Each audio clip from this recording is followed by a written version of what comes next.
Hey, Jeff Kelderman here, Kelderman Trucks. Man, we are excited. You wanna know why? Because these are our new line of Kelderman shocks. We have been working for about the past year on designing these shocks with a company out of Minnesota called Raptor Shocks.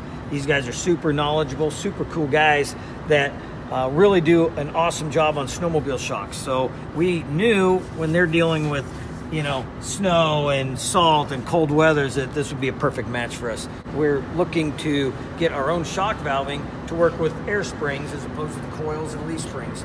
And these guys came down, spent a couple, 3-4 days with us testing shocks. They put meters on it, they get graphs, they get all kinds of techie stuff going. Then they came back once the weather got cold, did the same testing, come back with an awesome valving for us that just makes these trucks ride better than we've ever had before.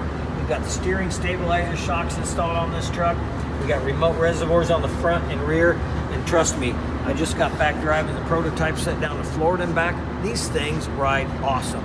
So check them out at kelderman.com. We got them on the Instagram page at Kelderman Trucks. The Raptor Shock Company of Minnesota. They make awesome stuff.